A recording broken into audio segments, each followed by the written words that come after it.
Bien, muy buenas noches, bienvenidos a este espacio del seminario de filosofía y videojuegos en el que estamos leyendo el texto de Geschichte für Gamer del profesor Thierry Flux. En este espacio, el del día de hoy, vamos en nuestra quinta sesión, vamos a terminar de leer el tercer capítulo, vamos a leer el cuarto y estamos precisamente con, estamos jugando específicamente The Saboteur, un juego que salió en el 2009, un juego muy interesante que nos pone en la piel de Shan, que es este querido amigo de Gurra, en el contexto de la invasión nazi a Francia, ¿no? A Francia en particular. Acá pues nosotros acabamos de traer nuestro carro a terreno alemán. Ahí nos están diciendo: idiota, muévete de la calle. Vamos a entrar al bar, vamos a mirar un poco, vamos a jugar algo. Y ahora después vamos a prestarle atención. Sonidos de aviones de guerra. Y ahora después le vamos a prestar atención un poco a la reconstrucción que hace este juego de la historia y cómo este juego resulta importante y sintomático en el uso de la historia en el contexto de los videojuegos.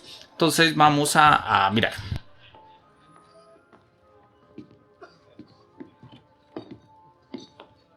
I'm glad you finally decided to join us.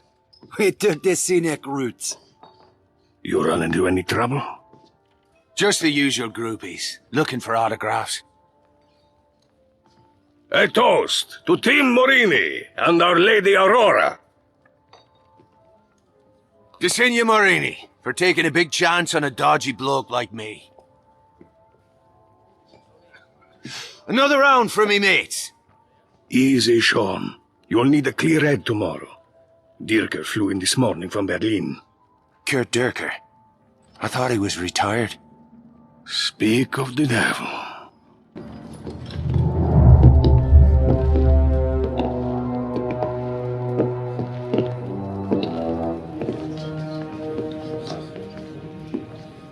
Guten Abend, Herr Morini. Always a pleasure to welcome one of our Italian friends to the fatherland. I was just speaking of my admiration for General Mussolini. A kindred spirit to our own Führer. Your country is fortunate to have such a leader, yeah? Racing is my passion. I find little time for politics. Sometimes racing is politics. No, there is a difference. You must forgive my ignorance, Herr Morini. We Germans are a simple people. Perhaps you would enlighten us further? One's a hobby for rich assholes who can't get laid without a flashy car and a silly uniform. The other is racing. This must be that British mechanic who thinks he's a driver. I'm fucking Irish. It's getting late. Why don't we call it a night? The night is young, Fräulein. Stay, dine with me. I've no taste for German cuisine.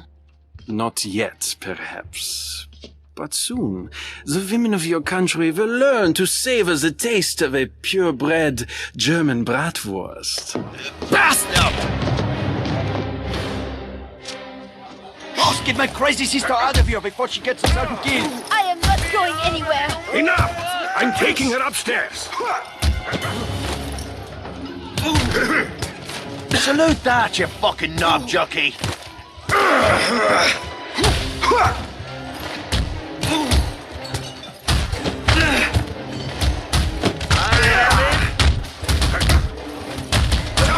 I could use a hand. Keep your left up. Yeah, thanks for the tip. No mercy for the Irishman.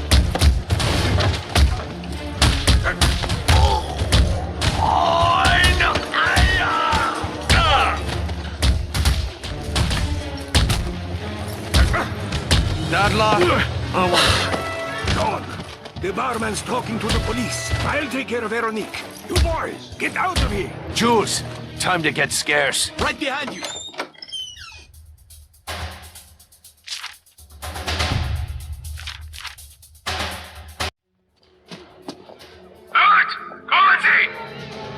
Bollocks. Watch it, you bloody... Fuck me. Skylar? Are you chatting me up? Hello, Sean. Hi, Jules. Merde. We'll catch up later. Right now, we need to borrow your car.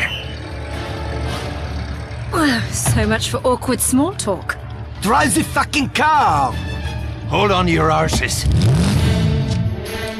Bueno, este juego quiso ser una especie de Grand Theft Auto en el contexto de la Segunda Guerra Mundial, ambientado un poco en el espacio de la Francia ocupada. Y oye, no lo hacen mal, pero pues hay ciertos aspectos como muy de las mecánicas de Grand Theft Auto que arruinan pues lo que debería ser justamente un poco el ejercicio de la resistencia, sin que pues ello haga que el juego sea malo. Al contrario, me parece un juego bastante divertido en sus mecánicas y en sus dinámicas. Trae bastante bien, digamos, como ciertos aspectos de la trae ciertos aspectos de lo que fue la resistencia francesa, y en particular pues digamos como se vivió la guerra desde pues eso, desde adentro, no desde los frentes militares como estamos acostumbrados a verlo digamos en la mayoría de juegos como bueno, Call of Duty, ¿no? Este tipo de juegos son siempre sugerentes porque implica una reconstrucción diferente de lo que es la manera en la que nosotros jugamos la historia, ¿no? Más adelante lo vamos a ver, es una reconstrucción diferente de lo que son estos retrolugares, como los ha llamado el profesor Alberto Venegas Ramos. Bien, vamos a jugar un ratico más, quiero avanzar un poco acá en las misiones. Pues como para que nosotros podamos darnos cuenta un poco de que me llevé por delante a algunas personas, como en cualquier Grand Theft Auto. I'm going to bed. Keep the noise down, eh? I need some fucking rest. Come on up. I'll sneak you in the back door. Wouldn't have it any other way.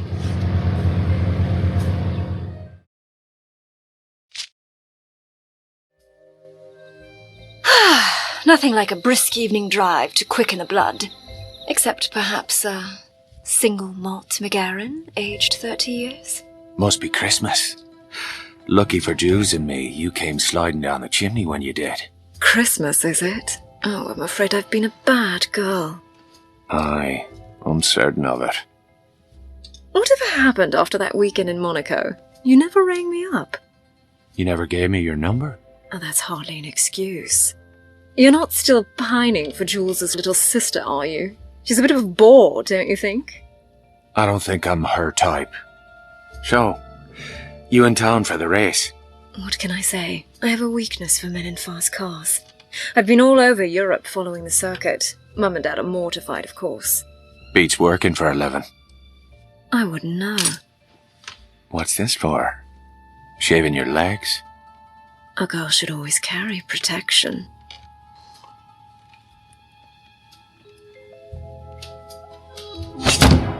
One day you'll have to tell me how you came by these scars.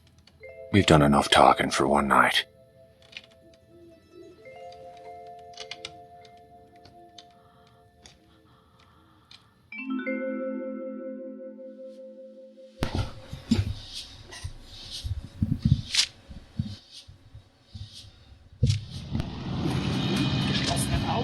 Where's the Duchess of York? Bueno, hemos tenido nuestra noche de pasión. Vamos entonces a... I feel a bit used. Bueno, se siente utilizado. Sí. Come on, let's get to the track. Bueno, dice que vámonos entonces a recoger nuestro camión, que debió estar... no sé... bueno...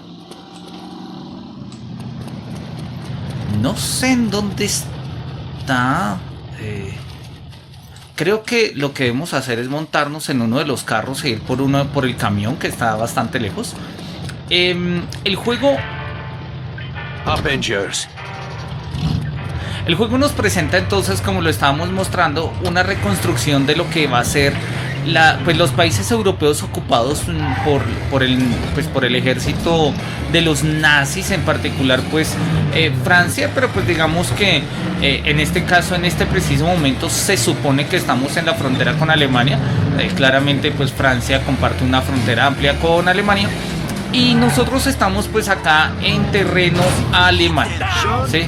Bueno, obviamente esto tiene como las mecánicas muy Grand Theft Auto. Nos podemos llevar a los peatones por delante. Si nos ven los soldados nos disparan, si no pues son como pequeños angelitos que nosotros regalamos al paraíso, ¿no? El juego tiene una mecánica bien sugerente. Pues es que nosotros somos, como lo dice el mismo nombre del juego, unos saboteadores, ¿no? Nuestra tarea va a ser sabotear un poco el ejercicio y la vida de los nazis en la Francia ocupada, y ello pues va a estar justamente jugando un poco esto. Acá nosotros estamos como reconstruyendo la historia de quiénes somos nosotros. Somos unos mecánicos irlandeses que hemos ido a concursar a Francia y Alemania en unas carreras que están organizando pues bueno, el ejército en general, el ejército y el gobierno, ¿sí? Como una forma de distensionar el ambiente de guerra. Sin embargo, pues ahí nosotros lo estamos escuchando. Drivers to starting positions. I'll see you at the victory party. Nosotros estamos acostumbrados a ver en los contextos de juegos de la invasión nazi que básicamente era pues eso, una invasión militar, que lo fue, pero pues obviamente había una politización de todo el otro tipo de prácticas lúdicas, culturales, festivales. Muchas de esas cosas se mantenían, pero pues obviamente nazificadas, como lo podemos ver un poco acá, ¿no? Entonces bueno, acá tenemos que ganar la carrera, es un poco la tarea. And they're off. The 1940 Saarbrücken Grand Prix is underway.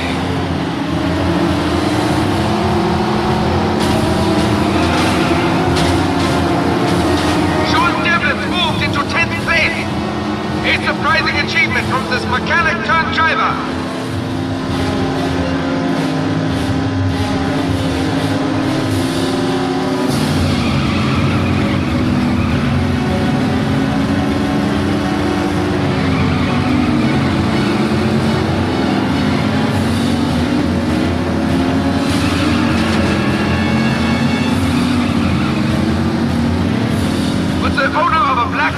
Staff car, license number 145. Please report to the parking area. Your lights are on.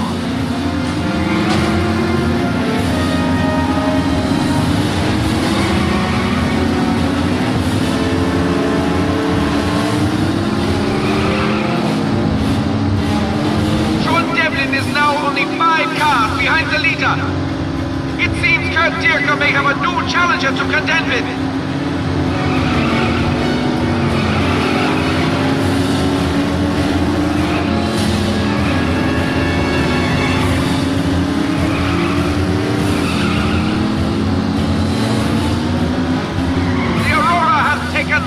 I can hardly believe my eyes! This illiterate Irish upstart threatens to besmirch the honor of the German people!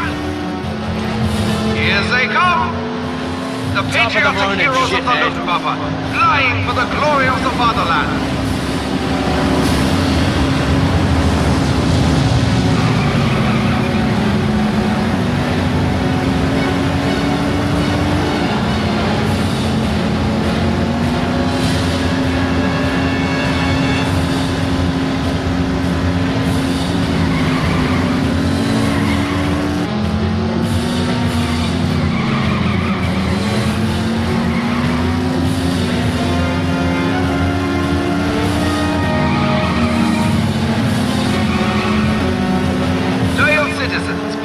By the political booth and pick up your armbands to show party support.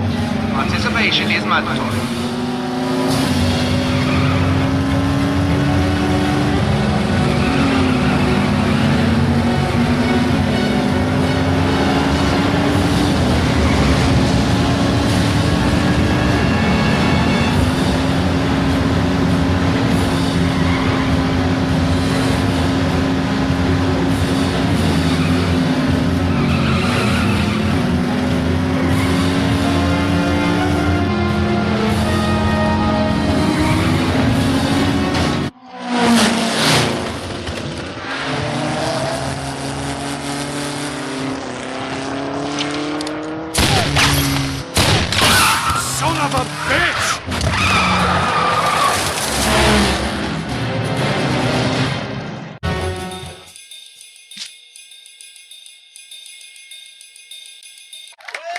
place goes to Germany's Kurt Dirker, driving the Silver Dart for Team Doppel-C.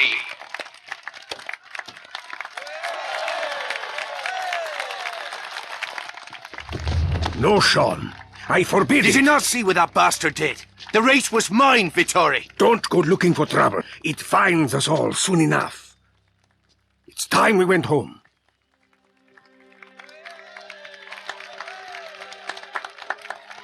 I'll see to the Aurora. Wait for me at the pit.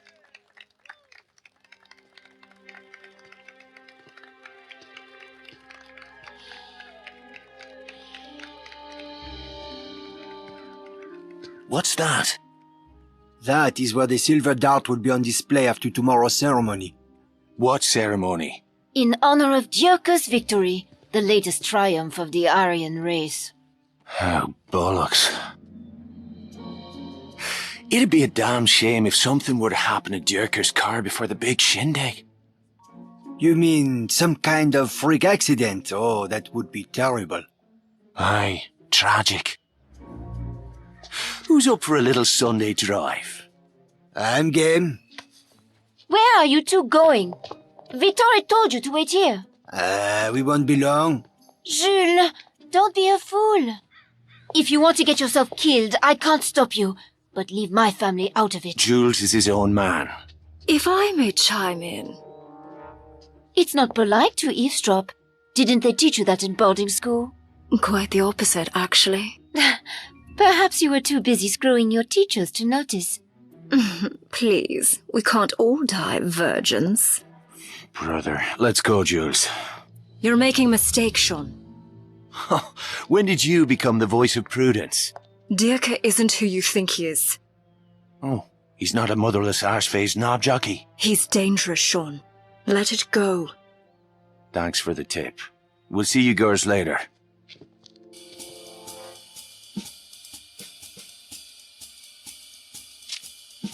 Here comes our boy. Let's find out what he's up to. Bueno, acá claramente lo que vamos a tener que hacer es sabotear un poco el carro de nuestro Don't get too close. You don't want to spook him. De nuestro And back querido at me. amigo alemán. Let him out of your sight. Y pues obviamente eso, bueno, ahí el nivel de paranoia sube si nosotros nos acercamos demasiado a él. Y pues la idea es muy clara, ¿no? Nosotros nos vamos a meter en problemas. El juego va a arrancar precisamente, nosotros estamos, digamos, como en el contexto. El juego arranca con una primera misión en la que nosotros tenemos que destruir unos recursos de petróleo que tienen los nazis almacenados en Francia. Y la idea es que nosotros pues ahí ya estamos como consagrándonos en nuestra práctica de saboteadores. El por qué es, bueno, no nos lo han contado, pero es un juego del 2019, ya nosotros conocemos un poco la historia, ¿sí? Es una venganza personal, no vamos a hacer acá demasiados spoilers. Pero bueno, de eso va un poco el juego, ¿no?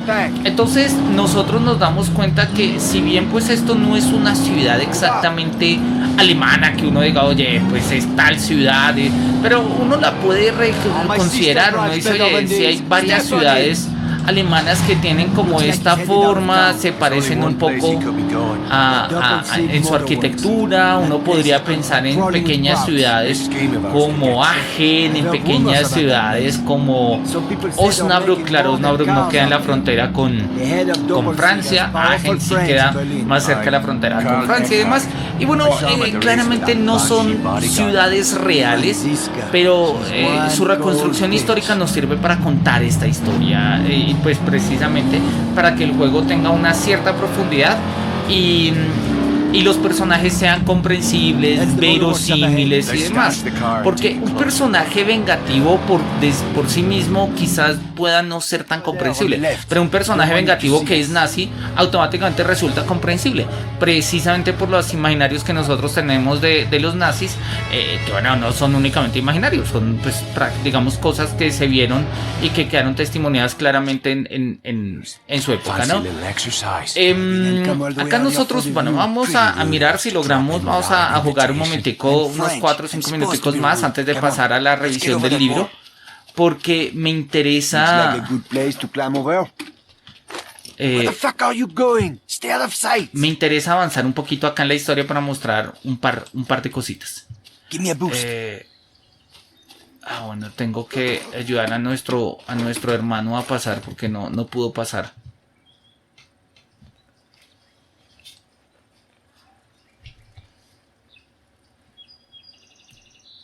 Oh, fuck! You all right? Yeah, get over here. How did you learn to climb like that? Creeping out of bedroom windows at 3 o'clock in the morning. There's no way I'm letting you dead, my sister. Nice place. They should have a great view of the lake from up here. There it is. What do you say we take it for a little test drive? Right over that cliff. You can do the honors. I prefer to watch. Bueno, meterse con una de las cabezas nazis haciendo algo tan ridículo como esto no me parece la mejor idea, pero bueno. Creo que me desincronicé, tenía que saltar antes. Desincronicé como si esto fuera un Assassin's Creed.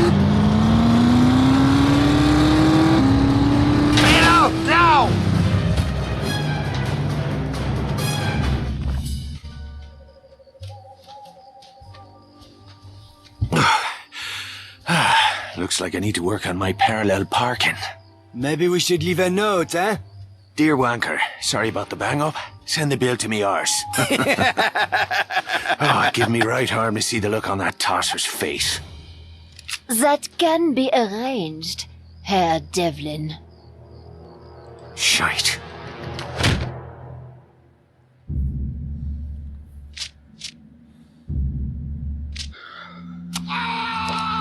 Juice! Hold on, Juice! Stay with me! Stop! Stop this! For God's sake, stop hurting him! John! I'm here, Jules. For God's sake! Jules! Your friend cannot hear you at the moment. I'm afraid the pain was more than he could bear. Franziska tells me you have been eager to see the look on my face.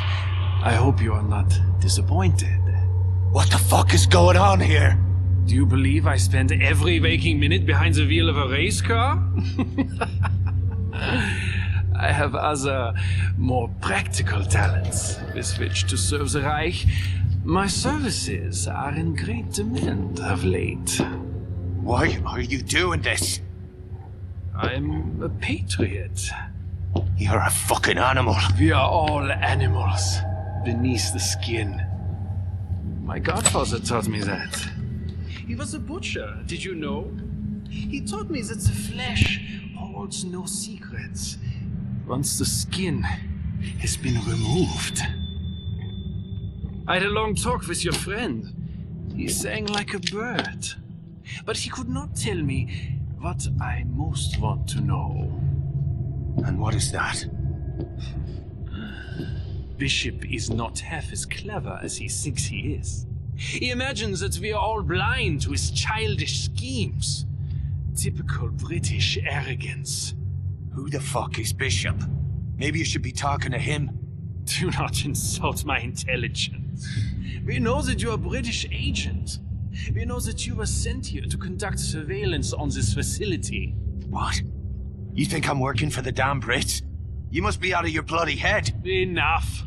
You will tell me every operational detail of your mission. You will tell me, one way or another. Pull your head out of your arse, man. I've got no idea what you're talking about. Your choice is simple. You may choose to tell me exactly what I want to know, freely and without omission. In which case, you and your friend will return to France to live out the rest of your lives in peace. Sean. Or you may refuse. Are you there? I'm right beside you, Jules. In which case, neither of you will ever leave this room. Make your choice. Now.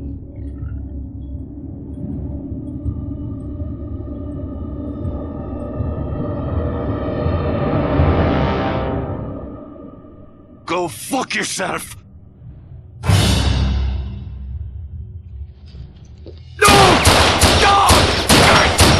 You fucking bastard!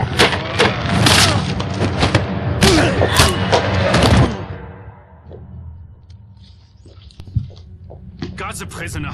The interrogation will continue when I return.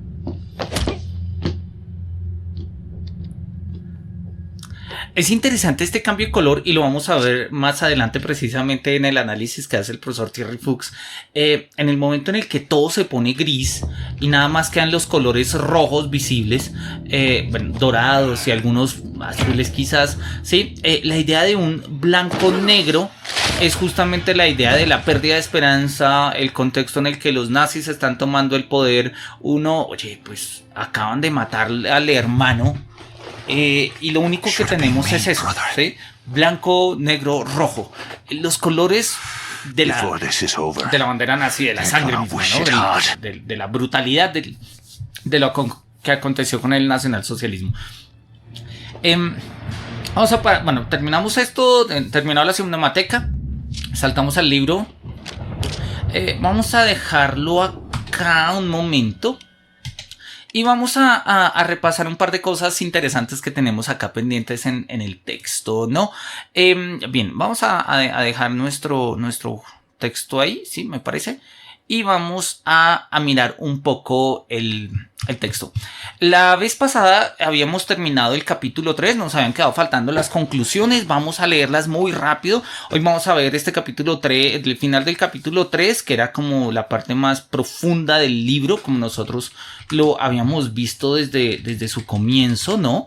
El capítulo 3 hablaba de la Darstellung der Geschichte, ¿no? Como la presentación de la historia, historiografía y videojuegos, y habíamos hecho comparativas en la Edad Media, el Renacimiento, la Segunda Guerra Mundial y la Guerra Fría. Y el cuarto capítulo, que es el que me interesa mirar hoy, es realmente más corto, lo vamos a mirar muy rápido, pues son más o menos 20 páginas, y habla acerca del uso de la historia en los videojuegos. En particular nos estamos centrando en París, en el contexto del juego de The Saboteur. Vamos a ponernos ejemplos, pero las ideas son puntuales y estas ideas están claramente indicadas acá en la página que nos interesa mostrar, ¿no? Lo importante es recordar un poco esto que está ahí señalado en verde y que pues sobre lo cual hemos hecho énfasis tantas veces, ¿no? La idea es que un juego no tiene que reproducir la historia, ¿sí? Esa no es la tarea de un videojuego. La tarea de un videojuego es más bien como presentar conceptos para pensar. Y el objeto, digamos, la historia no es no es el motivo final de un videojuego. A veces parece que sí, a veces queremos hacer que los videojuegos sean archivos históricos, pero ya nos habíamos dado cuenta que no lo pueden ser. Y esa es la tesis que va a sostener el profesor Alberto Vanegas Ramos en su libro Pasado Interactivo, sobre el cual ya hicimos un seminario. Él dice los videojuegos no son historia, no hacen archivos históricos, pueden funcionar a manera de memoria, y en este sentido el profesor Thierry Fuchs tiene un mismo planteamiento y dice, nos sirven para pensar. Dice ahí, dies muss jedoch keineswegs heißen, dass eine Spiel die Geschichte mit allem Details reproduzieren muss, gut zu sein. ¿Sí? Esto no quiere decir de ninguna manera que un juego tenga que reproducir la historia con todos sus detalles para ser bueno. No, la idea del juego no es esa. La idea del juego no es esa. La idea del juego es otra cosa. En tanto mundo de ficción, los videojuegos tienen que ser consistentes, tienen que ser creíbles. Un mundo es un mundo de sentido cerrado en sí mismo, como lo va a decir Eugen Finn, Gadamer y demás, ¿no? Y precisamente la historiografía y el uso de la historia sirve para ello, ¿no? Y por eso lo tenemos ahí en azul, ¿no? La credibilidad se crea con la fidelidad a ciertos detalles. No a todos, porque sería imposible y pues no tendríamos un videojuego, tendríamos un documental o un archivo histórico, ¿sí?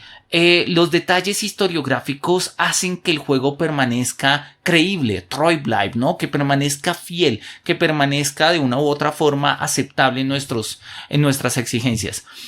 La indemostrabilidad, y lo tenemos ahí anotado en azul, la indemostrabilidad de la existencia histórica del protagonista es clave en este sentido, en estos juegos que recrean la historia. Y esto es algo que ya ha descubierto el cine. No tanto, si bien ocurre también la literatura no tanto. La literatura sí puede profundizar en la psique de un personaje, en la psique de no sé, de un general, de un soldado en particular, de alguien que nosotros pues, no sé, pienso, no está ambientada en contexto nazi, pero pensemos en la famosa novela El general en su laberinto de Gabriel García Márquez, que son las reflexiones que tiene Simón Bolívar. Y Simón Bolívar es claramente un personaje histórico. Nosotros acá en el videojuego de The Saboteur estamos manejando a Sean. Sean es un mecánico irlandés que llegó a Francia arreglando carros y que está participando en carreras, pues, en carreras como las que siempre se han participado a lo largo desde que existen vehículos de tracción, carreras de caballos y demás, ¿sí? Entonces pues él está participando en carreras. Lo que pasa es que es el contexto de la Segunda Guerra Mundial y está ahí metido. El personaje no es histórico, eventualmente puede estar inspirado en algún personaje histórico, pero el juego no lo dice, y sin embargo desde ahí nos sirven para contar una historia. Y esta historia, sí, esta historia como story, como Geschichte, o sea, como relato de acontecimientos, está enmarcada en una history, en una historie, que es básicamente como el trasfondo general de los hechos acontecidos en lo que llamamos historia universal. Y precisamente estos personajes que no son reales, digamos que no tienen un correlato histórico en un personaje de la vida, digamos, de la historia acontecida, pues nos sirven para dinamizar estos elementos. ¿Sí? Y esto es lo que le interesa a él, ¿no?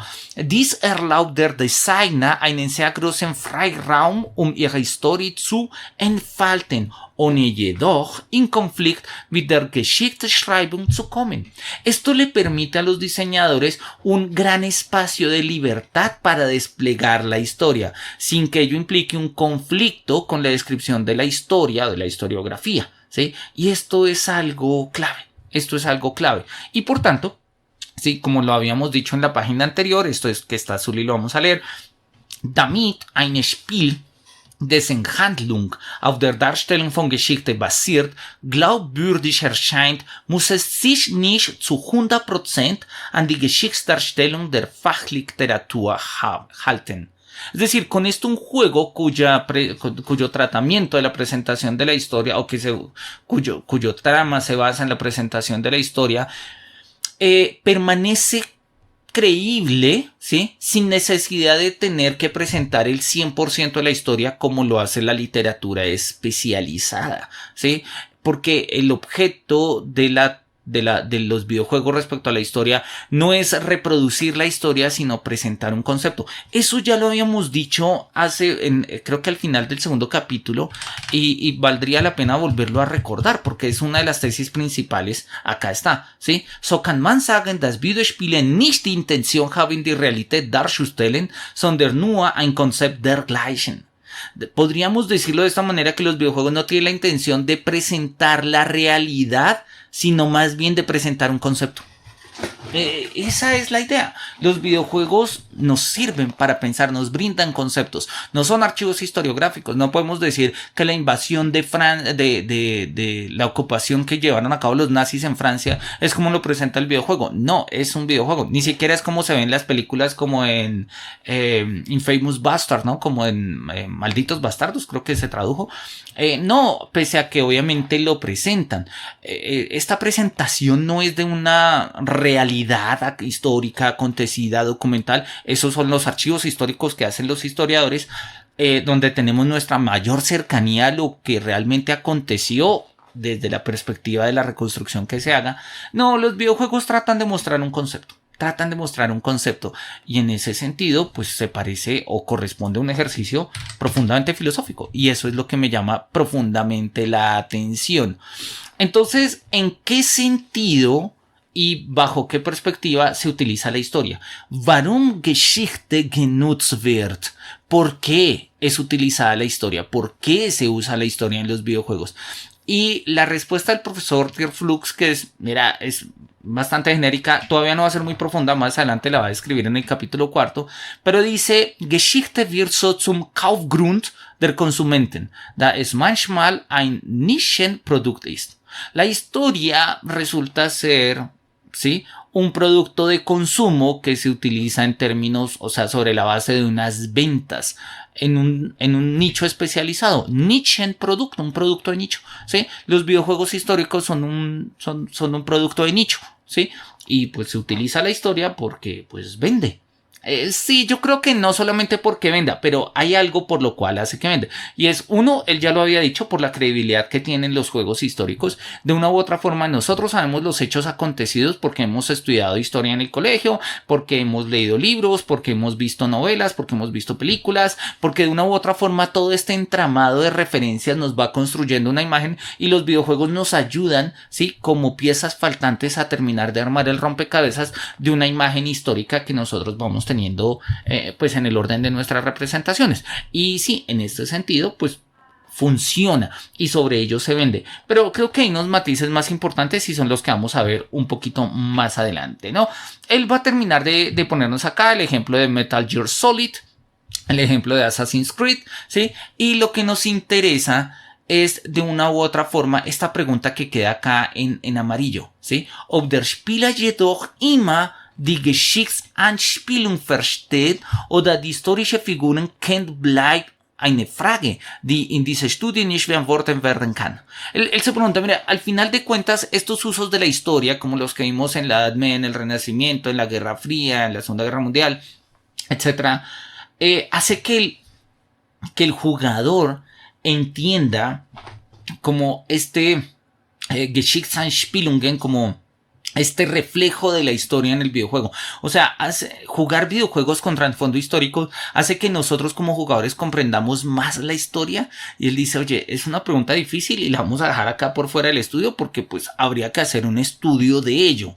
Yo estoy de acuerdo, pero también creo que eso implicaría como una comprensión demasiado purista de la historia. Ustedes ya saben y quienes me conocen, yo soy profundamente heterodoxo, soy pasionalmente heterodoxo y eventualmente yo sé que la historia no aconteció como acontece en los videojuegos, ¿sí? Y que hay archivos históricos que muestran la objetividad de lo que los historiadores dicen, pero al mismo tiempo ya hemos superado los ideales de la escuela histórica y de arranque a la cabeza de considerar que podemos contar la historia tal cual como aconteció, la historia, ¿sí? Sin que tenga en cuenta la realidad del historiador.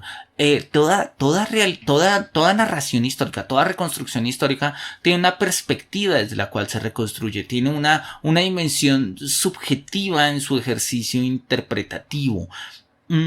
Y eso hace que nosotros, de aquí en adelante, pues muy seguramente vayamos a tener representaciones de la historia mediadas por videojuegos, así sepamos que los videojuegos no correspondieron a la historia acontecida o que tienen la misma relación de la historia acontecida como la pueden tener la Ilíada y la Odisea respecto a la guerra histórica de Troya, ¿sí? No es la que de una u otra forma lo que aconteció, pero es lo que nos va a decir Gadamer, es la historia que termina siendo efectiva, ¿sí? Es lo que termina siendo efectivo. Con ello, somit kann behaupten werden, dass viele Menschen ihr Geschichtswissen auch aus Videospielen erhalten, vermutlich mehr als aus der historiografía. Con ello podría afirmarse, o puede afirmarse, que muchos seres humanos, muchos hombres tienen un conocimiento histórico a través de los videojuegos, presumiblemente más proveniente de los videojuegos que de la historiografía, ¿no? Y justamente esto era lo que habíamos hablado y es un concepto que me encanta y ya lo habíamos charlado y lo acabo de mencionar, el concepto de retrolugares del que habla Alberto Venegas Ramos. Los retrolugares son estos lugares comunes, son estos conceptos, son estos hechos históricos en particular en el contexto del que estamos hablando, son estas representaciones tan comunes que nosotros tenemos de el desembarco en Normandía, de la Segunda Guerra Mundial, de la Edad Media, de la prehistoria, de lo que nosotros querramos, que hemos consumido tanto a través de videojuegos, novelas, películas, que nosotros ya sabemos cómo es, ¿sí? O sea, el desembarco en Normandía lo hemos visto en tantas películas, lo hemos jugado en tantos videojuegos que ya sabemos cómo es. Y si los archivos historiográficos nos muestran que no fue así, pues para nosotros no son ciertos, porque los retrolugares como referentes como imaginarios, ¿sí? Colectivos, sociales, culturales, pues terminan siendo como estos referentes que terminan teniendo a veces mucho más valor que los referentes científicos. Y pues ya lo habíamos dicho, ¿no? La cientificidad en la ciencia de todas maneras, la cientificidad en la historia, perdón, de todas maneras tiene unos alcances que, oye, o sea, la cientificidad en las ciencias naturales tienen como correlato el hecho objetivo que puede desmentir rápidamente nuestros imaginarios, ¿no? Pero el tema de la cientificidad del conocimiento histórico sigue peleando, sigue estando al margen de los imaginarios. Incluso los mismos historiadores, ¿sí? Y esto es algo que va a trabajar fuertemente Gadamer, por ejemplo, en el libro Verdad y Método, tienen que pelear con sus propios prejuicios para poder hacer historia. Y pelear los prejuicios no es anular el prejuicio, porque pensar que todos los prejuicios son malos es en sí mismo un prejuicio, ¿sí? Lo va a mostrar Gadamer allá en la crítica a los prejuicios de la ilustración y demás, a la crítica que hace la ilustración a los prejuicios y demás, digo. Entonces acá tenemos claramente una dimensión de los retrolugares. Sí, no solamente nacen de nuestros productos de consumo, películas, videojuegos y demás, sino que hacen parte también de la manera en la que nosotros articulamos el saber.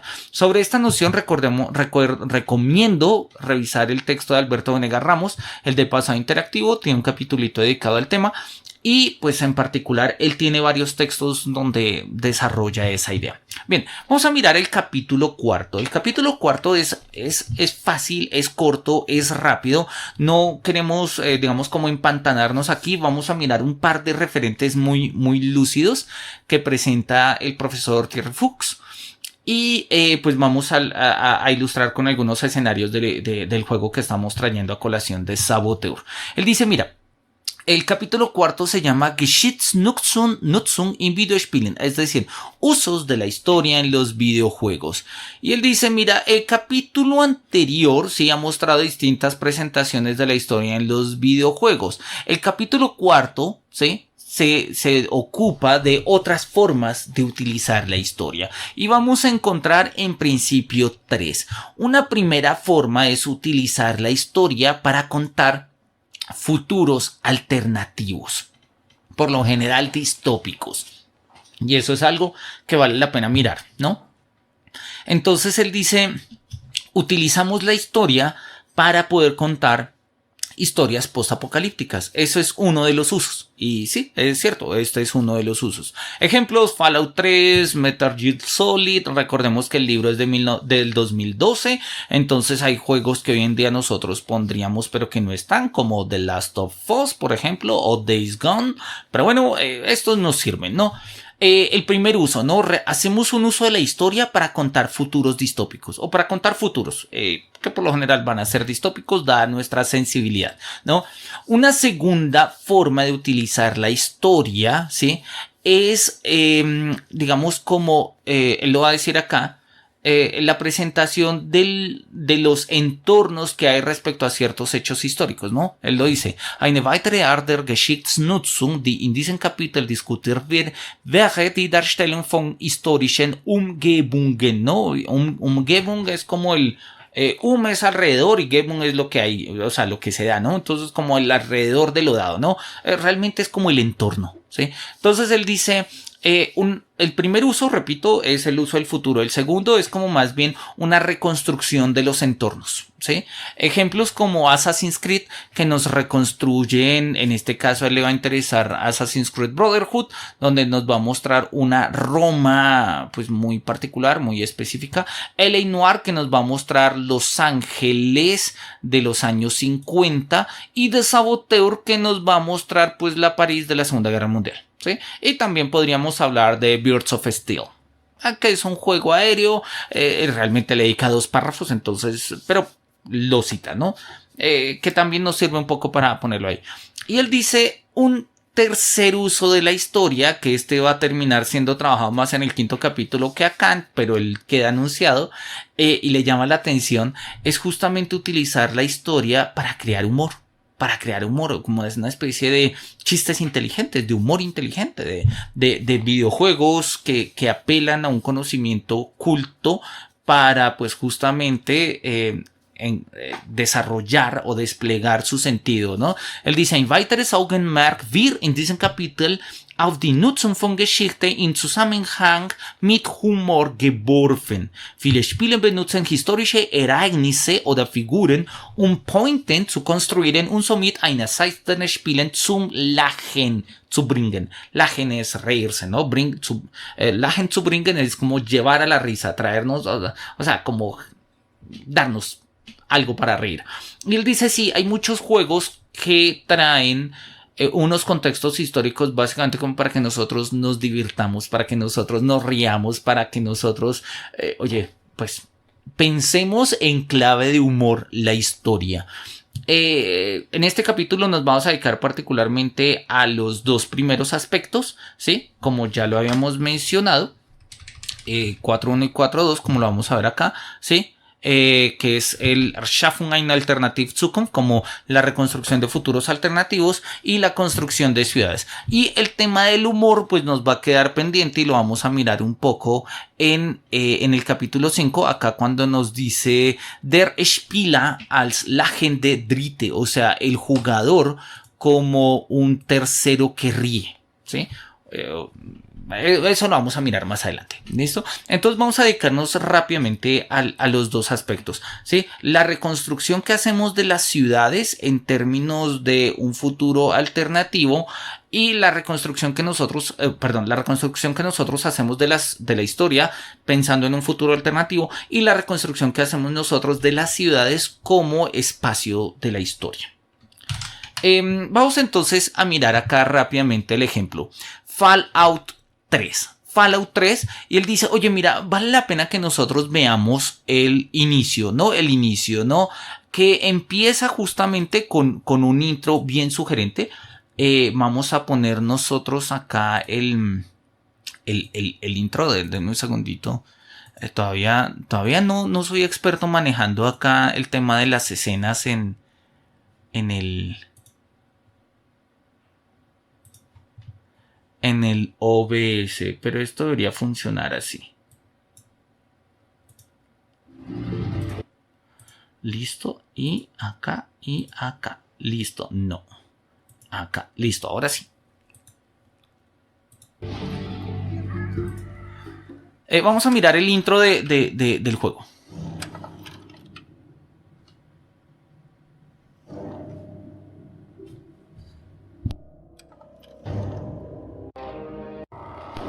Vamos a saltarnos un poco esto. Pues me interesa ver justamente donde arranca el intro del juego. Listo. Ahí.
Listo, ahí empieza Fallout 3, uno de los grandes clásicos de Bethesda, claro que sí.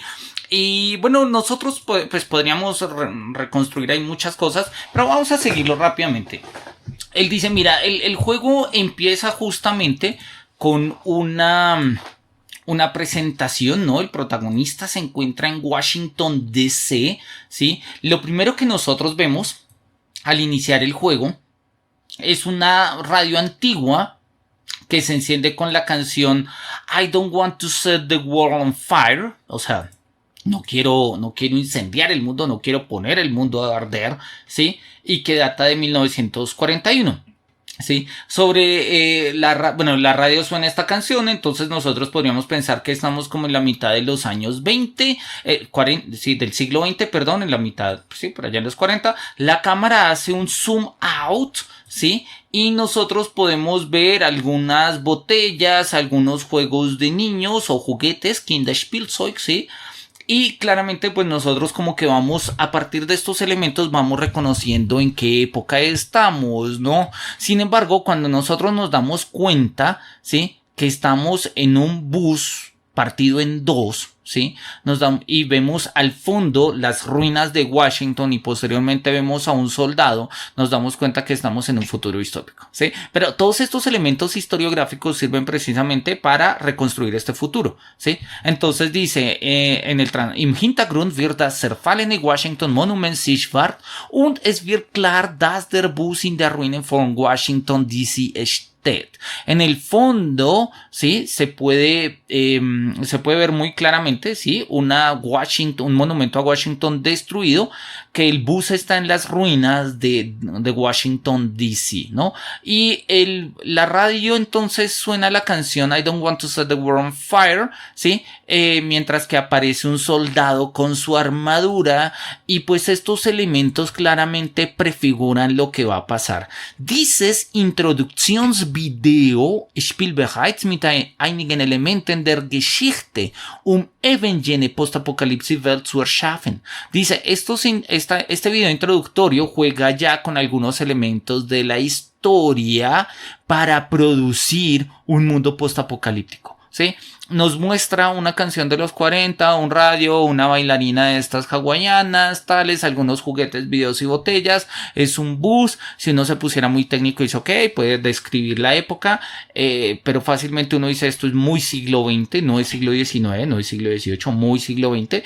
Y en el momento en el que hace el zoom out y el bus está roto y vemos el monumento de Washington en ruinas y vemos el soldado, decimos, ok, el mundo se fue al garete, dimos por saco con nuestra civilización y algo pasó, ¿sí? Entonces, la visión del futuro que nos brinda el juego sugiere una especie de guerra mundial atómica, ¿sí? Atomaren Weltkrieg, ¿no? O sea, es como sugiere eso, que de una u otra forma el mundo fue reducido a cenizas, ¿sí? Y con ello la canción, ¿sí? Que presenta la canción de Ink Spots, que es la canción pues la que está sonando, I don't want to set the world on fire, ¿sí? Sirve precisamente como una introducción al juego, ¿sí? El jugador escucha I don't want to set the world on fire en un mundo del cual, ¿sí? Pues, bueno, mejor dicho, que básicamente está en llamas. Entonces, para jugar el juego, nosotros básicamente lo primero que hacemos es introducirnos en una reconstrucción histórica, ¿sí? En la cual Washington D.C. ha sido destruida. Y el juego nos sitúa ahí. Y pues entonces hay una reconstrucción. ¿Cómo sabemos que es Washington D.C.? Oye, pues está el monumento, está el obelisco, y el gran obelisco del siglo XX está en Washington. ¿Y cómo sabemos que es el siglo XX? Pues porque hay un radio y porque hay juguetes típicos del siglo XX, ¿no? Entonces, el juego arranca precisamente con este eslogan, War Never Changes, ¿no? La guerra nunca cambia, y que pues va a ser justamente esta tesis va a ser como una forma de crítica, ¿sí? Pues al concepto mismo de guerra que se da en el desarrollo del juego, ¿no? Es kam zum Krieg und zum atomaren Apokalypse. Dies bedeutet für die Menschheit jedoch nicht das Ende, denn es gab, wie die Werbetafel versprach, genügend Bunker unter der Erde, perdón. Es kam jedoch erneut zu Kämpfen und Territorien zu den zerstörten Städten und somit fängt der Zyklus wieder erneut von vorne auf den War Never Change, ¿sí? Después de la guerra del apocalipsis, que es una guerra atómica, ¿sí? No es que la humanidad se haya terminado, sino que de una u otra forma mantenemos el ciclo de las guerras. Y pues Fallout 3 nos va a mostrar precisamente eso, la guerra sigue de alguna manera, lo cual muestra que es pues War Never Changes. Y esto también lo va a mostrar muy claramente en Metro 2033, en particular el primer Metro, el primero de esta Metro 2033, Metro Last Light y Metro... el último Metro que se me olvida ahorita el nombre. Bueno, el último Metro. Se me olvidó. En el Metro 2033 tenemos una confrontación directa, explícita, que hace parte del juego entre comunistas y nazis.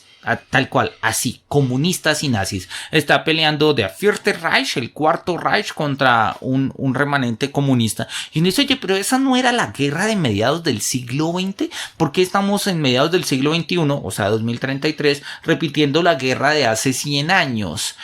Pues sí, precisamente porque la guerra es un ciclo. Y esto nos lo va a mostrar, o esta es la premisa con la que apuesta Fallout, ¿no? Entonces, la retórica postapocalíptica sirve precisamente aquí para mostrar como estos horrores de la guerra, ¿no? Estos horrores de que las armas no van a resolver ningún conflicto, de que con las armas y más aún con las armas atómicas, pues no hemos resuelto absolutamente nada, ¿no? Sino que más bien pues nos llevan a la ruina. De hecho, en el juego la capital de Washington se va a llamar Capital Wasteland. O sea, como, sí, la tierra baldía, la capital tierra baldía. Que oye, no deja de ser irónico precisamente en su uso. Esto nosotros también lo vemos en algunas figuras y misiones que nos ponen, ¿sí? El protagonista pues nosotros nos vamos a encontrar con distintos personajes. Uno de los personajes, ¿sí? Y él lo dice acá, ¿no? En la interacción con los distintos personajes va a haber una conexión entre el pasado y el futuro, ¿sí? El pasado historiográfico y el futuro distópico que nos está presentando el videojuego. Uno de los ejemplos es claramente Nathan, que es un gringo ingenuo promedio y en el cual pues él está ahí pendiente de si se mantiene la Constitución de los Estados Unidos o no, porque mientras exista la Constitución nosotros somos libres frente a los comunistas. Y pues vamos a tener otros personajes como Abraham Washington, sí, y Button-Gewinnett, sí. Abraham Washington es claramente una mezcla entre los personajes de Abraham Lincoln y George Washington, sí, y él lo dice acá precisamente, Lincoln y Washington, sí, que él nos va a dar la misión de ir a los archivos de Washington para encontrar la Carta de Independencia de los Estados Unidos, ¿no? Hay un pequeño video que creo que valdría la pena ponerlo acá, vamos a ponerlo. In 1776. A group calling themselves the Second Judgmental Congress got together at Fort McHenry in Maryland.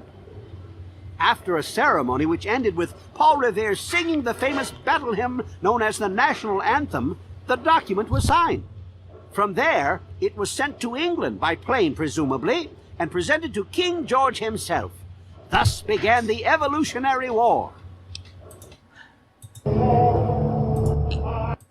Listo, ahí nos muestra precisamente como la historia, o sea, Abraham Washington nos está hablando un poco de esto, pero no solamente es Abraham Washington, sino es Button-Gewinnett, ¿sí? Que es un robot que nos va a dar también la misión de buscar sí, pues el acta de independencia, y que es una forma, digamos, de inteligencia artificial de un prócer de la independencia gringa que se llama justamente Button-Gewinnett, ¿sí?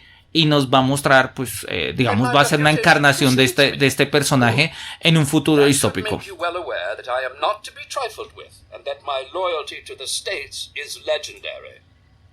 Vamos a dejarlo ahí.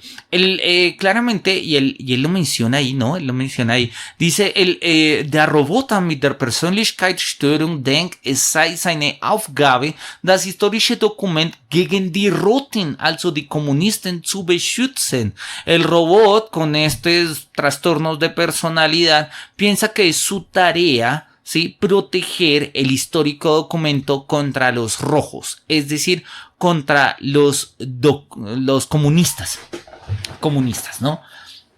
Y bueno, pues nosotros, oye, tenemos un juego postapocalíptico en el cual de todas maneras tenemos que traer ciertos aspectos preapocalípticos o ciertos elementos preapocalípticos como el Acta de Independencia y que tienen una dimensión en la historia. Tiene una dimensión de la historia. O sea, este es el primer uso, ¿no? El primer uso, como lo habíamos dicho, utilizamos la historia para construir futuros distópicos. ¿Cómo sabemos que es un futuro y no un presente o no un mundo imaginario sacado de...? Pues porque hay claramente muchos aspectos, muchos elementos que nos conectan con lo que nosotros llamaríamos el presente, pues el memorial de Washington, la guerra, el contexto de la Guerra Fría entre comunistas y capitalistas, el Acta de Independencia y más, e incluso él dice, mira, acá al final, der Spieler findet sogar Dokumente des 18. Jahrhunderts, die aber nicht betrachtet werden können, sondern nur im Inventar aufgelistet werden, ¿no? El jugador puede encontrar incluso documentos del siglo XVIII que no pueden ser observados o analizados en pantalla, pero que aparecen listados en el inventario. Estos son elementos, o sea, ahora uno dice, si no lo puedo ver en pantalla, ¿para qué me aparece en el inventario? Son estos elementos que simple y llanamente tratan de, como él le dice, Troy Blythe, ¿no? De mantenerse fiel a esta ambientación histórica. Entonces, si estamos encontrando documentos antiguos, pues oye, pues podemos encontrar otros. No nos interesan, el juego va de la Constitución, entonces nos interesa la Constitución. Pero, oye, pues bueno, hay más, ¿no? Esto también se ve no solamente en las misiones, sino en la construcción del espacio. Fallout 3 contiene, ¿sí?, muchos, digamos, como muchas huellas, ¿sí?, de lo que es la Estados Unidos de la posguerra, ¿sí?, y de su furia de su rabia, de su ira, de su odio contra los comunistas, y esto se expresa en avisos, en artes, y pues son cosas que uno encuentra en el juego, ¿no?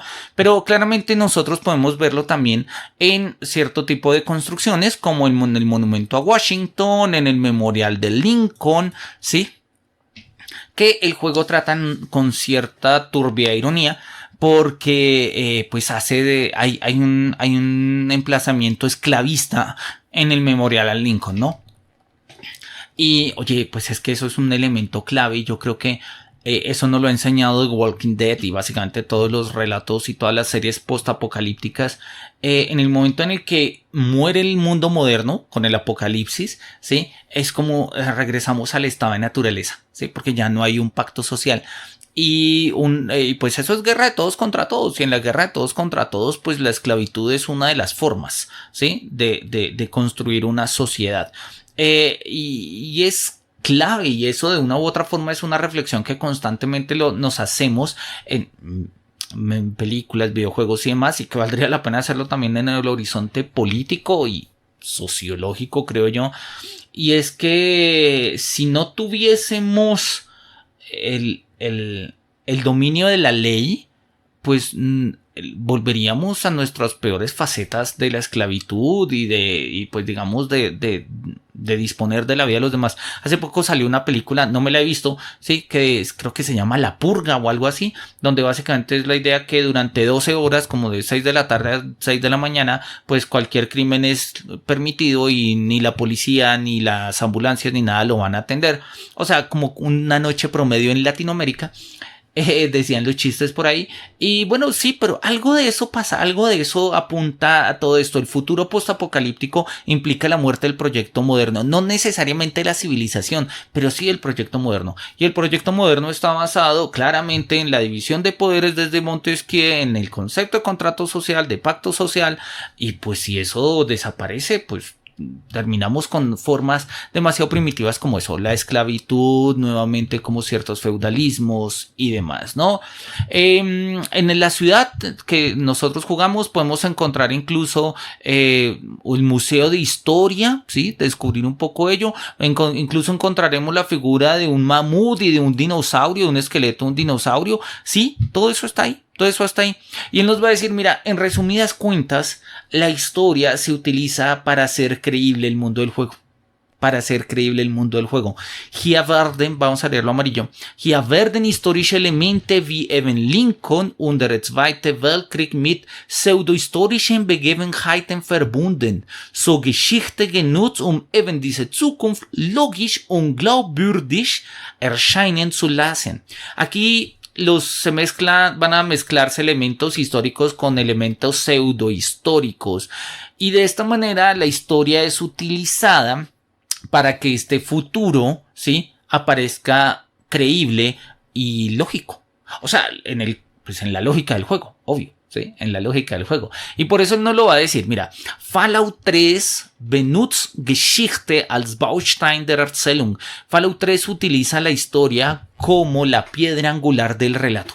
¿Sí? Baustein como la piedra de construcción, la piedra angular del relato. Sí, de eso se trata. Utilizamos la historia para contar un futuro que resulte más o menos creíble. ¿Sí? Y por ello, pues esta es la tesis que el autor va a insistir precisamente respecto al juego, ¿no? El juego presenta una especie de nuevo continuum temporal, ¿no? Ein neues Zeitkontinuum, das in einer alternative Zukunft endet, ¿sí? Es un continuo temporal que termina en un futuro alternativo. Ohne Geschichte, sin la historia, ohne Geschichte wäre diese Welt nicht plausibel und der Spieler würde sein Interesse verlieren. Sin historia, este mundo no sería plausible y el jugador perdería su interés. Somit wird Geschichte eine Konstruktionelement dieser virtuellen und fiktiven Welt. De esta manera es la historia un elemento de construcción de este mundo virtual y ficticio, ¿no?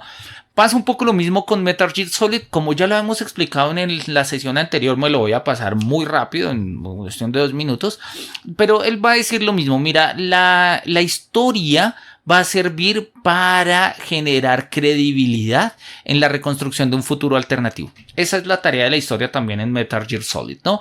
La historia de Metal Gear Solid, si nosotros lo miramos como en el orden cronológico, empezaría por el 3 y luego iría por el Portable Ops y demás, ¿no? Entonces, básicamente, ¿de qué va? Metal Gear Solid nos cuenta la historia de cómo pues Snake ¿sí? Va a ocupar el puesto de Big Boss, de Boss, y justamente eso lo hemos contado la vez pasada. Va a matar a su jefe, a quien le enseñó todo lo que sabe, en un sacrificio que está haciendo ella. Era la primera Big Boss pues era ella, la que le enseña a Snake todo lo que sabe, y tiene que sacrificarse básicamente en una pelea contra el protagonista para guardar las apariencias de que Estados Unidos no está en contra del ataque, no estaba detrás del ataque que se llevó a cabo a Rusia, ¿no? En el contexto del juego, que está ambientado en la crisis de los misiles de Cuba y que pues más adelante se va a desarrollar en la saga de Metal Gear Solid, donde pues van a salir unos clones de Snake, y pues a estos clones van a incluso a confrontar al jugador y al personaje respecto a los límites de la realidad y la ficción y demás, ¿no?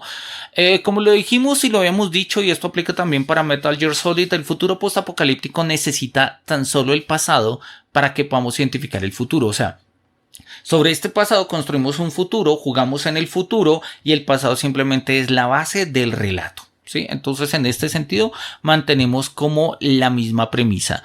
El ejemplo que él pone acá, Metal Gear Solid 2, Sons of Liberty, nosotros vamos a jugar en Nueva York, ¿sí? Se juega alrededor de la primera década de los 2000, sí, 2010, más o menos del siglo XXI. Van a aparecer algunos elementos históricos que nos permitan a nosotros rastrear precisamente que estamos en un espacio como el Federal Hall Memorial, ¿sí? Y pues algunos otros que van a aparecer mencionados ahí. Entonces, lo dice ahí, damit machte das Spiel einen radikalen Schritt von der fiktiven Welt, die es selber erschuf mit Hilfe von Schattenfiguren und erfundenen Orten in die Welt, die der Spiele als real wahrnimmt. ¿Sí? De esta manera hace el juego un paso radical de los mundos ficticios, ¿sí? Que el mismo juego está construyendo con ayuda de estas figuras de las sombras, o sea, de estos personajes que parecen ser históricos pero que no lo son porque son personajes del juego, ¿sí? Para meterse en espacios que nosotros reconocemos del mundo y que el jugador puede percibir como reales, ¿no? Y eso es algo que vamos a ver precisamente ahorita en lo que nos queda con la reconstrucción de las ciudades de Roma, de París, de Los Ángeles, y valdría la pena hacerlo también de Nueva York, ¿no? Entonces, él dice, mira, la saga de Metal Gear Solid, particularmente el cuarto, y bueno, acá todavía no había salido el 5, entonces no lo va a listar, ¿sí? Nos va a mostrar como un futuro diferente. Y si bien la serie de Fallout nos dice War never change, ¿sí? Las guerras nunca cambian, Metal Gear Solid 4 nos cambia, no, justamente va a jugar con ese leitmotiv y dice War has changed, ¿no? Mientras que Fallout empieza diciendo específicamente siempre con las palabras la guerra nunca cambia, Metal Gear Solid 4 nos dice, oye, la guerra ha cambiado.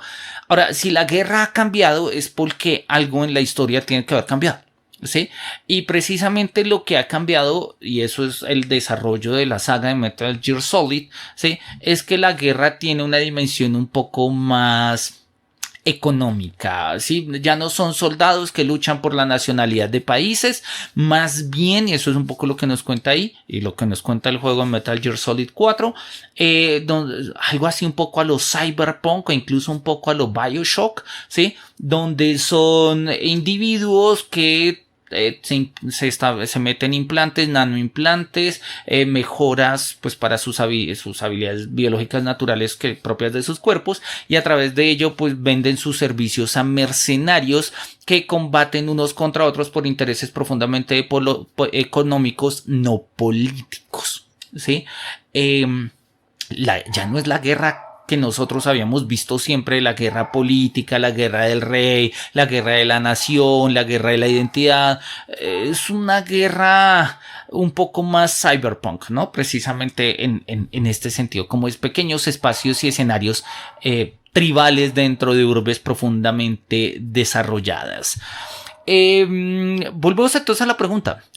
En el contexto de Metal Gear Solid, ¿cómo y por qué utilizamos la historia? Y él dice, mira, so wird Geschichte ähnlich wie bei Fallout 3 zum Baustein für das Narrativ, jedoch entwickelt Metal Gear Solid diese Baustein auf eine andere Art. Así, la historia se utiliza de manera parecida a Fallout 3 como piedra angular para la narración, aun cuando en Metal Gear Solid ¿sí? Se trabaja de una manera diferente, mientras que en Fallout ¿sí?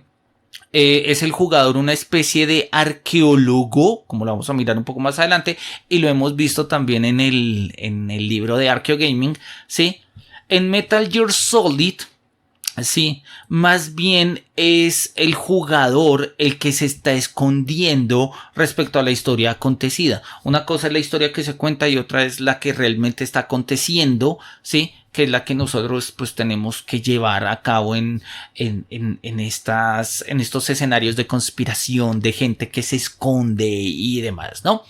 Entonces, bien, en definitiva, el uso de la historia en ambos videojuegos se parece, ¿no? Das Spiel konstruiert sich so seine eigene Vergangenheit und verlinkt diese mit historischen Ereignissen, wie sie in der Historiografie vorzufinden sind. Los juegos o estos juegos construyen incluso un pasado propio a partir de estos referentes que hemos mencionado, ¿sí? Como edificios, elementos o como artefactos históricos muy específicos como el Acta de Independencia y todo ese tipo de cosas. Construyen un pasado y lo vinculan con momentos históricos para presentar un futuro. Listo. Segundo uso de la historia, la construcción de un espacio. Contamos historias para reconstruir espacios, ¿sí? Él dice, efectivamente, muchos de los juegos que hemos utilizado en este libro son juegos que nosotros podríamos llamar de mundo abierto, como Grand Theft Auto, Assassin's Creed, The Saboteur, L.A. Noire, ¿sí? Y estos juegos de mundo abierto tienen que construir un mundo y un mundo lo suficientemente sólido.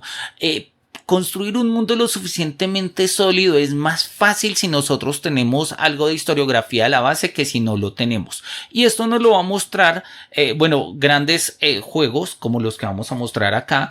Y precisamente han habido varios juegos que ahí es donde fallan. Juegos en los que su mundo abierto está completamente desconectado y hasta cierto punto roto porque les falta cohesión.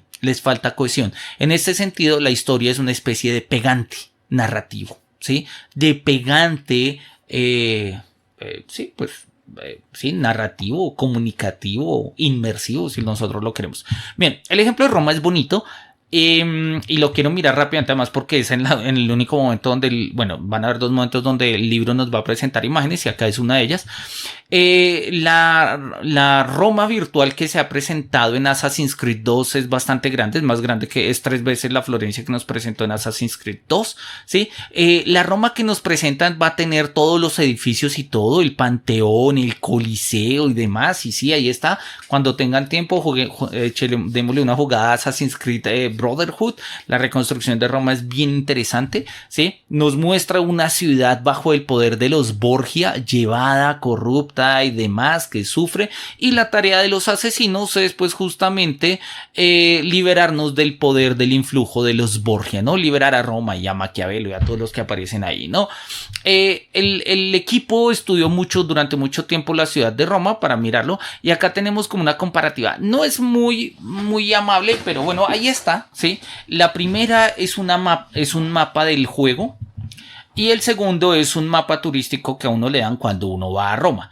Él le llama la atención, y esto si lo quieres leer, Die sind zwei Karten von Rom. Die obere ist ein Fotos des Stadtplans des virtuellen Roms des 6. Jahrhunderts aus Assassin's Creed Brotherhood und die untere ein Touristenführer des heutigen Rom. El primero es el mapa de Assassin's Creed Brotherhood y el segundo es un mapa turístico de la Roma actual. Die Entscheidung den Touristführer zu benutzen bestand darin, dass diese sehr gut die bekannten Gebäude und Strukturen repräsentieren, ¿no? Esto en la comparación nosotros podemos darnos cuenta que hay aspectos similares. Aspectos similares que le va a llamar la atención, por ejemplo, en esto, ¿sí? Ambos mapas mantienen con cierta consistencia el flujo del río, ¿sí? Y en el flujo del río, ¿sí? Por ejemplo, pequeñas islitas que vamos a tener por acá. Acá va a estar el castillo de San Angelo, que corresponde de una u otra forma, si no me falla no debe ser este de acá, ¿sí? Nosotros tenemos acá el Vaticano, que corresponderá precisamente con lo que tenemos acá arriba. Entonces él dice, oye, mira, hay una comparación, obviamente no es el mismo mundo, pero se parece lo suficiente. Y una de las cosas que, repito, que a él le parecen más llamativas es que las antiguas ciudades se construían al pie de los ríos, pues por obvias razones, por temas hídricos, por temas de transporte, comunicación, alimentos y demás. Y él dice, mira, tanto en el videojuego como en el mapa, digamos, turístico, que se ve, y pues si nosotros vamos a mirarlo, ahí está. Algunos puentes corresponden, otros no, pero bueno, ahí están. Este es un mapa de Roma que se conserva de 1572. En 1572, ¿sí? Nosotros tenemos ahí también, ¿sí? Como el codo del río.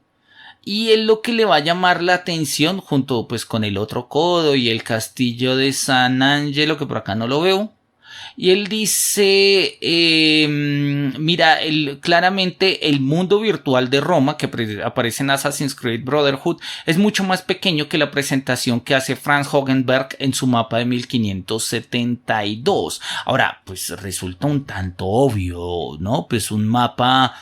es decir, un mapa jamás coincide con la realidad y obviamente los mapas pues responden a la necesidad y a la naturaleza, ¿sí? De lo que pues lo está presentando. Él nos va a poner acá otro ejemplo, el ejemplo del Coliseo Romano. Entonces a la izquierda es una imagen del Coliseo Romano actual, ahí tenemos personas en moto y más, y a la derecha tenemos una imagen del Coliseo Romano tal cual pues aparece en el videojuego. Es una reconstrucción bastante fidedigna, sí, en el juego se ve un poco más en ruinas, incluso se nota que digamos está un poco más cuidado, así es como digamos aparece sí, en el bonus material de Assassin's Creed Brotherhood, cómo se fue reconstruyendo a partir de fotografías digitales pues el coliseo actual. Y él dice, mira, incluso en una vista general nosotros podemos ver, acá está Ezio subiendo alguna de las tantas atalayas que hay que subir. Acá al fondo tenemos el castillo de San Angelo con una bandera roja, ¿sí? Auf der rechten Seite ist das Castel San Angelo zu erkennen. Acá está el Panteón con su techo redondo y pues los demás elementos. Entonces acá tenemos uno de los grandes obeliscos. Creo que este es el obelisco de Justiniano. No soy muy experto en Roma, la verdad, pero es uno de los grandes obeliscos que de hecho todavía están erigidos allí. Y bueno, es uno de los tantos monumentos, ¿no? Entonces él dice, claro, a ver, la historia acá se utiliza como pegante de un espacio, ¿sí? Entonces, obviamente, en la historia de Roma, si nosotros queremos reconstruir Roma, pues tiene que estar el Vaticano, la Roma del Renacimiento, tiene que estar el Vaticano porque ese fue el gran tema, estaban construyendo el Vaticano, ¿sí? O por lo menos algo, la Capilla Sixtina, es decir, algo tiene que haber ahí, tiene que estar el Panteón, obvio, tiene que estar el Castillo de San Angelo, porque pues eso era parte fortaleza, parte cárcel y demás, y pues justamente son todos estos escenarios que van apareciendo ahí. Entonces él dice, mira, estos elementos históricos nos sirven de pegante. Pasa algo parecido en París. Sí, él dice en París, nosotros saltamos del Renacimiento a la Segunda Guerra Mundial y de Saboteur nos muestra la París de 1940. Nosotros somos Jean Devlin, que es el personaje con el que hemos estado jugando al comienzo, ¿sí? Y queremos tomar venganza porque los nazis han matado a nuestro hermano y amigo Jules, ¿sí? Entonces, justamente vamos a reconstruir París. Pero, y esto es algo que le llama la atención justamente en la reconstrucción de París. Este es el mapa de París según el juego, ¿sí? Acá dice mapa de Saboteur. Él dice, una gran parte de la historia se juega en la París ocupada en los 40, ¿sí? Sin embargo, y lo leo acá, es esto segundo que está acá en amarillo. Den Entwicklern ging es bei der Darstellung der Stadt nicht eine genaue Nachbildung, sondern vor allem das Feeling und die Fantasie, die Paris darstellt. Los desarrolladores no fueron tras la presentación exacta y una copia exacta de la ciudad, sino que ante todo buscaron este sentimiento y la fantasía con la que se presenta París. Así, todos los monumentos conocidos, dice, so wurden alle bekannten Monumenten programmiert und detailgetreu nachgebildet. ¿Sí? Los grandes monumentos se programaron y se hicieron fieles, ¿sí?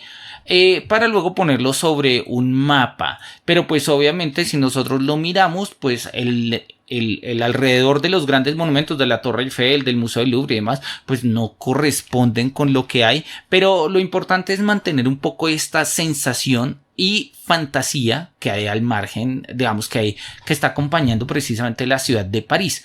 Y algo que le llama, sí, y pues de hecho él lo dice acá, las distancias en el mapa no son reales, pero el sentimiento de distancia busca hacerlo, sí, busca hacerlo.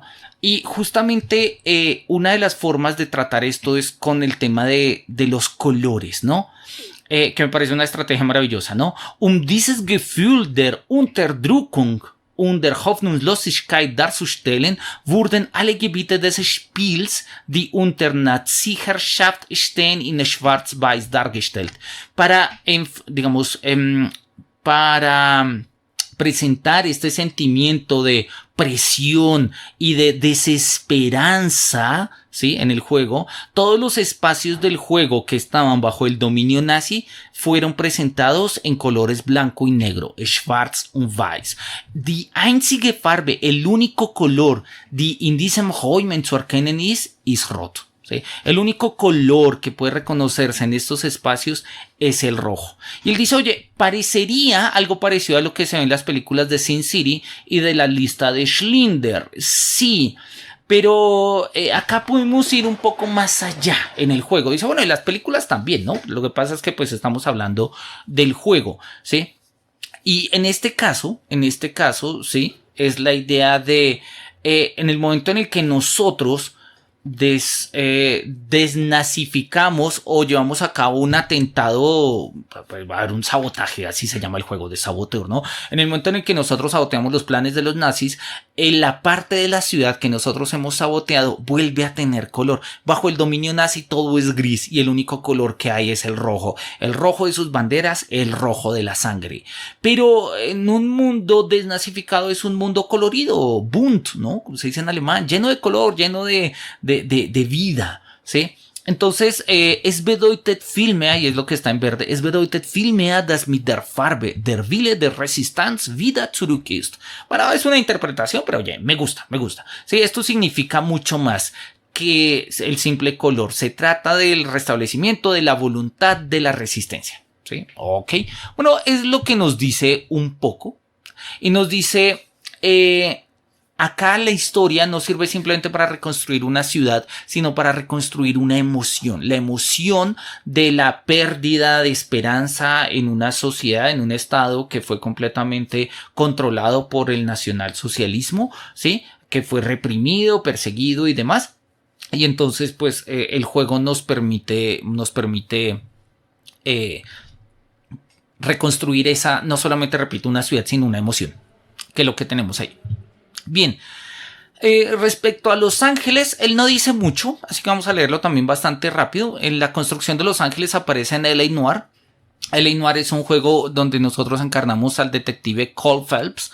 Es un detective, es un antiguo soldado que ha peleado en la guerra y ahora se enlista como policía en la próspera ciudad de Los Ángeles, donde nosotros pues tenemos que resolver algunos casos. Los Ángeles está creciendo después de la guerra gracias pues a un país que no tuvo que sacrificar su propia tierra y en ella pues y gracias al impacto de Hollywood y demás se ve como una ciudad promisoria. O sea, como una ciudad promisoria, está ambientada claramente justo al final de la guerra, 1947, donde nosotros pues básicamente tenemos que resolver alguna serie de problemas y de circunstancias. Y a él le llama la atención, él dice, mira, pues había un mapa del juego incluso que los mismos desarrolladores subieron a la página de mapresources.com, la estuve buscando y no lo encontré, pero bueno, ahí dice, y él dice,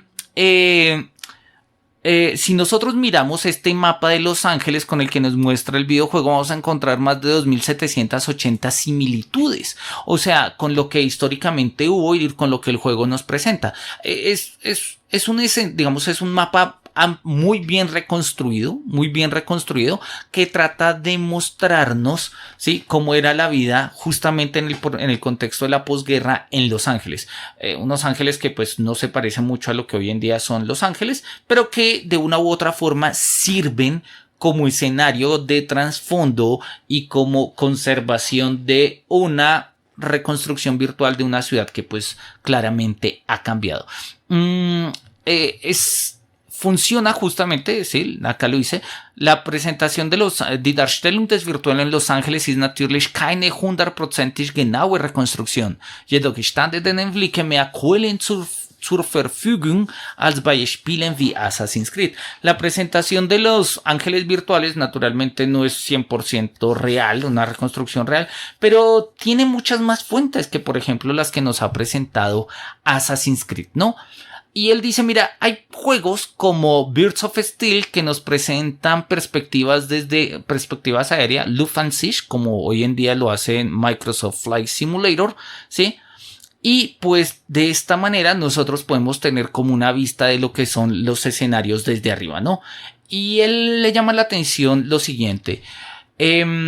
y lo pongo acá, no es una traducción directa, pero es la idea, ¿no? La experiencia del juego no es la experiencia del objeto del juego. La experiencia del jugar juegos de guerra no nos da una experiencia de la guerra, nos da una experiencia de lo que es jugar la guerra, ¿sí? Y la experiencia de jugar en este tipo de reconstrucciones históricas no nos da una experiencia de la historia, sino que nos da una experiencia de jugar con aspectos de la historia, y en vez de rechazarlo como algo falso, ahí habría que aceptarlo como, oye, una oportunidad de conocer pues aquellas cosas que en principio no nos están dadas en la experiencia, pero que o a partir de las cuales nosotros podríamos generar algo, ¿no?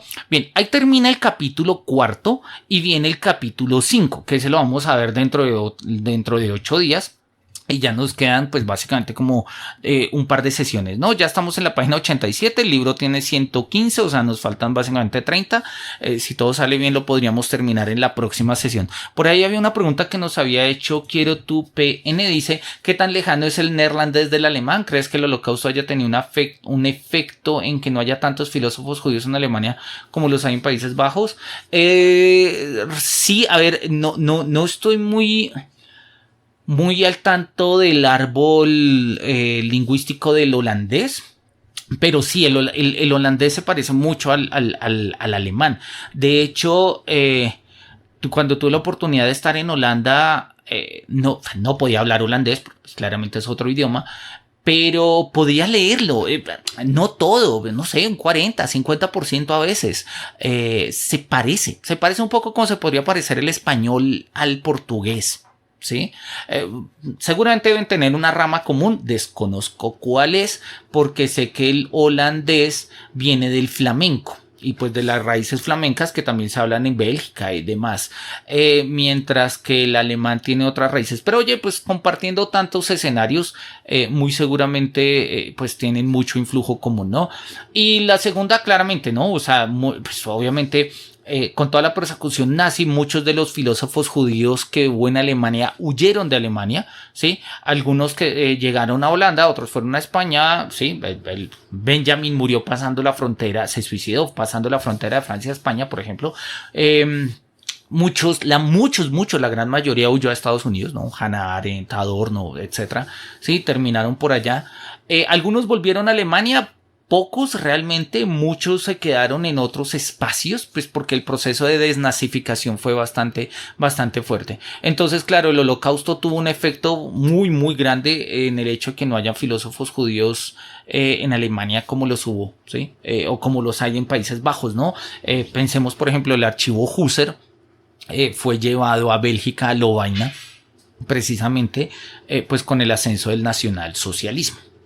Entonces ahí tenemos como ese tipo de ejemplos. Bien, vamos a dejar ahí y nos quedaría entonces la última sesión. En la última sesión pues vamos a terminar de mirar estos apartados, ¿sí? Que es Geschichte Spieler, el apartado entre historia jugador, que tiene 3 apartados que me llaman por eso ante la atención. El jugador como arqueólogo, el jugador como contemporáneo y el jugador como tercero que ríe. Me llama poderosamente la atención ese final.